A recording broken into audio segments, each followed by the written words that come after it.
नमस्कार दोस्तों, आज हम बात करने वाले हैं ज्वार और बाजरा की खेती से संबंधित। सरकार ज्वार और बाजरा की खेती को बढ़ावा देना चाहती है। इस बढ़ावा देने के पीछे एक प्रमुख कारण ये है कि जब किसानों की जो खेती है मौसम के चलते चलते चौपट हो जाती है, जैसे कि बहुत ज़्यादा पानी गिर जाना या फिर कम पानी गिरना, ऐसे टाइम में कुछ फसलें ऐसी होती हैं जो कि मौसम की मार को झेल सकती हैं, जैसे कि ये मोटे अनाज हो गए, ज्वार और बाजरा। तो एक फ़ायदा तो किसानों को डायरेक्टली इस प्रकार से होने वाला है। दूसरा फ़ायदा जो होने वाला है ज्वार बाजरे की खेती से वो है हमारे देश में जो कुपोषण का स्टेटस है। इंटरनेशनल लेवल पर हाल की जो रिपोर्टें जारी की गई हैं उसमें बताया गया है कि इंडिया कुपोषण के मामले में कितना पिछड़ा हुआ है। तो उससे लड़ाई लड़ने के लिए भले ही हमारे देश की सरकार उन रिपोर्टों को खारिज कर देती है कि इनकी मेथड गलत है, थोड़े से डेटा को उठा करके उसका एनालाइज ये लोग करते हैं, लेकिन रियल में कुपोषण की समस्या अभी भी मौजूद है और इससे लड़ाई लड़ने के लिए हमें ज्वार बाजरा की खेती को बढ़ावा देना बहुत ज़्यादा ज़रूरी है। एक रीजन है जो कि ज्वार बाजरा की खेती किसान लोग कम करते हैं। हमारे एरिया के खुद की यदि मैं बात करूं तो हमारे यहाँ लोग जानते भी नहीं हैं कि इसकी खेती कैसे करके करते।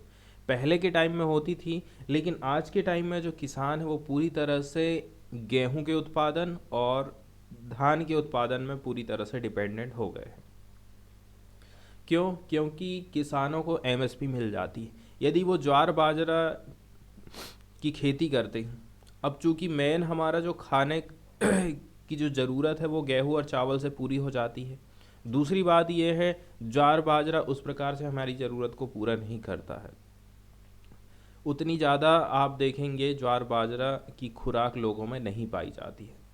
ऐसे कुछ रीजन हैं जिनके चलते चलते ज्वार बाजरा की खेती किसान लोग कम करते हैं। गेहूं और चावल का प्रोडक्शन हमारे स्टेट में, हमारी एरिया में बहुत ज़्यादा होता है। तो इस प्रकार से जो ज्वार बाजरा की खेती को यदि बढ़ावा देना चाहती है सरकार, तो इसके लिए उसको एमएसपी पर खरीद सुनिश्चित करना पड़ेगा। तब जाकर के किसान आगे आएंगे और ज्वार बाजरा की खेती करेंगे। तो ये तो थे प्रमुख बातें कि ज्वार बाजरा आखिर उगाया क्यों जाए और क्यों किसान लोग पीछे हट रहे हैं ज्वार बाजरा की खेती करने से।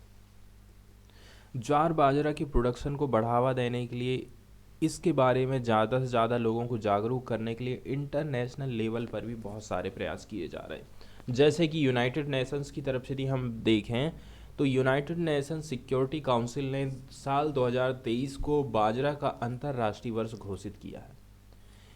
इससे पहले 2023 में अंतर्राष्ट्रीय बाजरा वर्ष मनाने के भारत के प्रस्ताव को भी भारत ने इससे पहले भी ये चर्चा किया था कि आने वाले टाइम में हम कोई एक साल को अंतर्राष्ट्रीय बाजरा वर्ष मनाएंगे। 2018 में खाद्य और कृषि संगठन ने मंजूरी दे दी थी।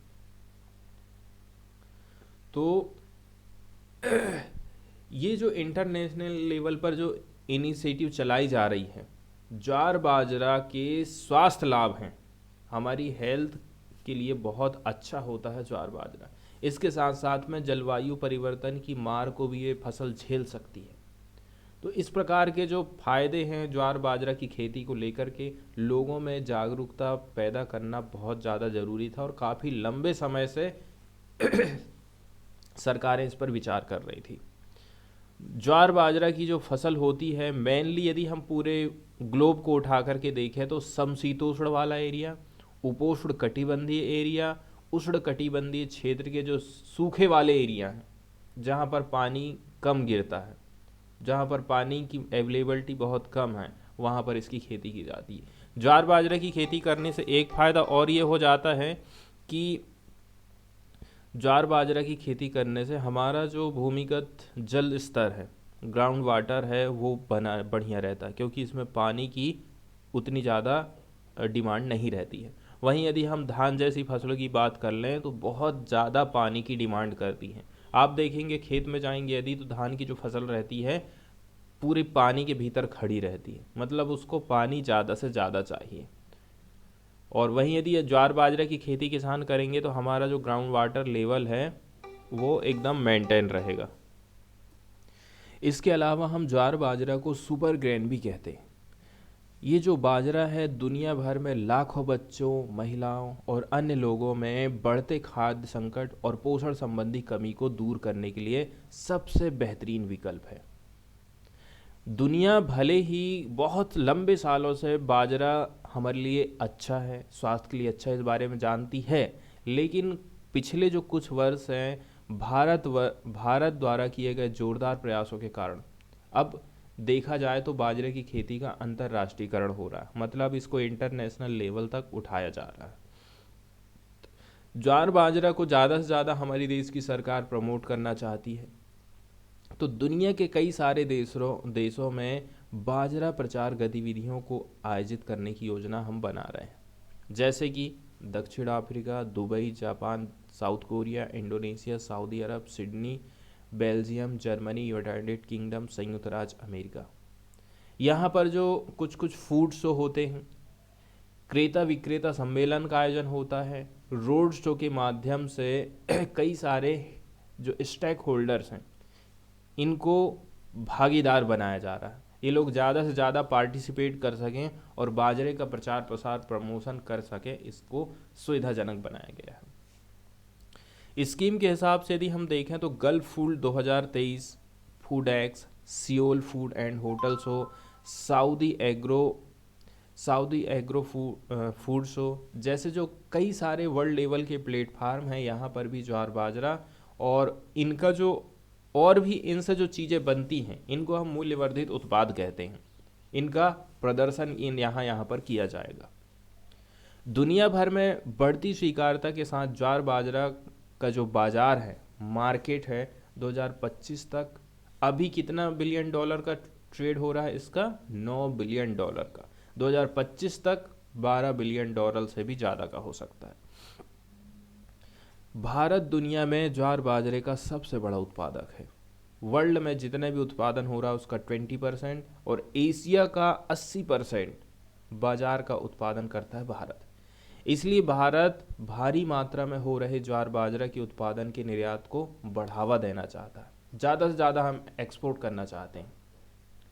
तो भारत ने क्या काम करा था, 30 संभावित आयातक देशों पर ई कैटलॉग जारी किया था कौन कौन से देश हैं जो हमसे ये माल खरीद सकते हैं, ज्वार बाजरा खरीद सकते हैं। एक्सपोर्ट के लिए सरकार की 16 अंतर्राष्ट्रीय व्यापार एक्सपो और क्रेता विक्रेता बैठक में निर्यातक, किसान, व्यापारियों की भागीदारी को सुविधाजनक बनाने की योजना है।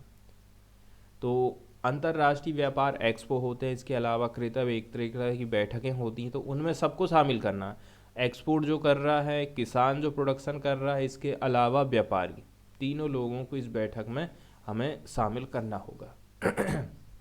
इसके अलावा विदेशों में स्थित भारतीय मिशनों को भारतीय ज्वार बाजरा की ब्रांडिंग और प्रचार, अंतर्राष्ट्रीय रसोइयों की पहचान के साथ साथ जो संभावित खरीदार हैं, जैसे कि डिपार्टमेंटल स्टोर हो गया, सुपरमार्केट, हाइपर मार्केट, यहाँ पर B2B मीटिंग और सीधे टाइप अप आयोजित करने के लिए तैयार किया जाएगा। ऐसे बहुत सारे कदम इंडिया की तरफ से उठाए जा रहे हैं। इसके अलावा लक्षित देशों के भारत में विदेशी मिशनों के राजदूत और संभावित आयातकों को विभिन्न ज्वार बाजरा आधारित उत्पादों को प्रदर्शित करने के लिए इनवाइट भी किया जाता है।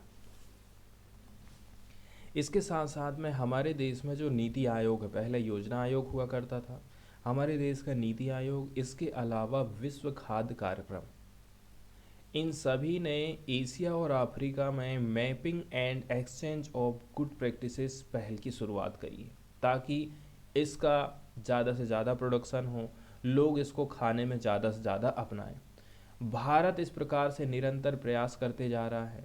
बढ़ती वैश्विक स्वीकार्यता के साथ मोटे अनाज सही मायनों में अंतर्राष्ट्रीय हो रहे हैं।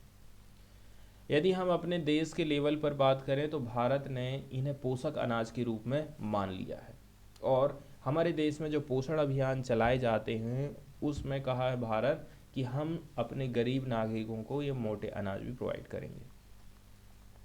FSSAI हमारे देश की एक संस्था है, इसके अनुसार ज्वार बाजरा में प्रचुर मात्रा में फाइबर पाए जाने के साथ साथ 7 से 12% प्रोटीन, 2 से 5% फैट, 15 से 20% फाइबर और 65 से लेकर 75% कार्बोहाइड्रेट रहता है। इसके साथ साथ विटामिन, खनिज, फाइटोकेमिकल्स और आहार फाइबर सहित पोषक तत्वों के इसमें बहुत ज़्यादा उच्च घनत्व होता है। इसलिए कहते हैं कि ज्वार बाजरा कुपोषण से लड़ाई लड़ सकता है, पोषक तत्वों की कमी को दूर कर सकता है। इसके अलावा एक बात ये अच्छी रहती है कि ज्वार बाजरे की फसल को ज़्यादा पानी की ज़रूरत नहीं होती है और बहुत कम टाइम पीरियड में ये